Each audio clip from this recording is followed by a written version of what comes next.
Some Home Office officials are doing their job for a bit of cash. Who is Imran Mulla? Imran Mulla, 39, from Blackburn, was an executive officer in the asylum team at the Home Office, based in Manchester. He was found to have abused his position of trust by manipulating the asylum system for financial gain. He illegally accessed Home Office systems to obtain details of asylum seekers whose applications had been refused.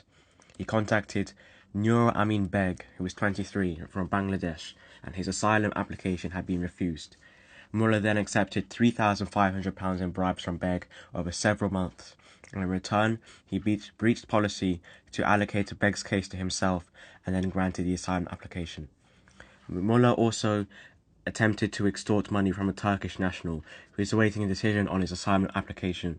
Posing under a false name, he told the man his application was likely to be refused, but that he could help if he paid £2,000. However, this individual reported a suspicious call to his immigration solicitor, leading to Muller's arrest on March 19th. This week specifically, on Monday, Imran was jailed for 4.5 years. Noor Amin Beg was jailed for 18 months for his role in the bribery scheme. The CPS highlighted that Muller was in a trust position and abused that trust to line his own pockets.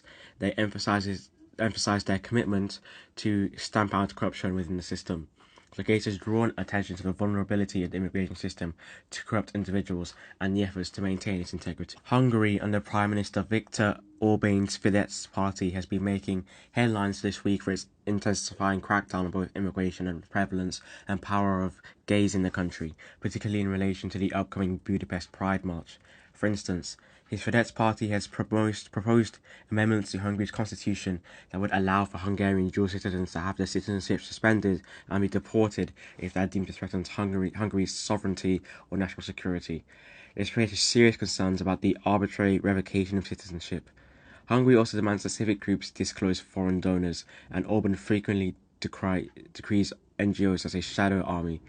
A proposed law aimed at severely restricting the activities of them would suggest organisations deemed as a threat to Hungary's sovereignty to various requirements, including no longer being able to accept foreign funding without authorisation. The Parliament also passed a law that effectively bans public LGBT events, including pride marches. This law connects to a controversial 2021 child protection law that prohibits the public portrayal of children of divergence from self-identity corresponding to sex at birth, sex change, or homosexuality. The new law states that holding or attending assemblies that violate this child protection law is prohibited, and that participants can face fines ranging from 6,000 forints or €16 to 200,000 forints or €500.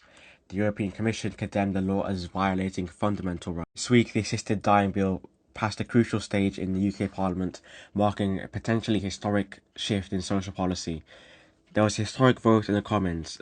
On Friday, June 20th, members of Parliament in the House of Commons voted to approve the terminally ill bill at its third reading. This is the final stage for a bill before it moves to the House of Lords. The bill passed with 314 votes in favour to 291 against, a majority of 23. This was a narrower majority than the previous vote in November, but there are some limitations. A request for assisted dying will be subjected to approval by 2 doctors and a panel featuring a social worker, a senior legal figure, and a psychiatrist. The terminally ill person will be required to be capable of taking fatal drugs themselves, and there's also a prohibition for under 18s and a ban of advertising this.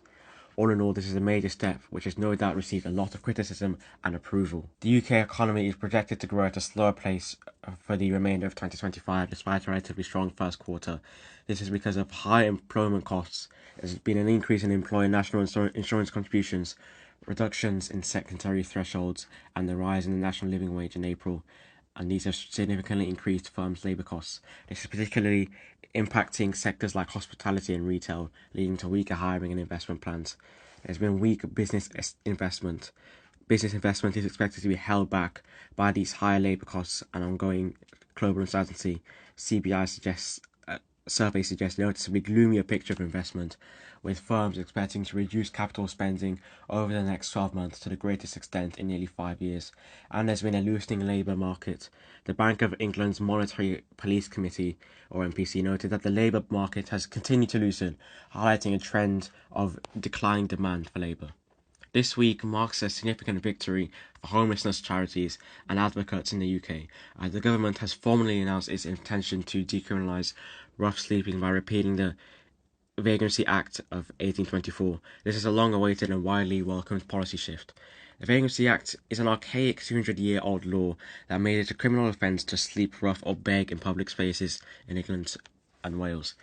Deputy Prime Minister and Secretary of State for Housing Angela Rayner described the criminalisation of rough sleeping as cruel and outdated, stating that the government's resolve is to draw a line under nearly 2 centuries of injustice towards some of the most vulnerable in society. It's important to note, though, that despite the legal changes, the actual number of people sleeping rough in England has significantly increased. For example, 4,667 in official statistics this year, 91% increase since 2021. This highlights the ongoing challenge that the new policies and funding aim to address. But whose fault is this? The fault of the people or the fault of the government? What do you think? See you next time.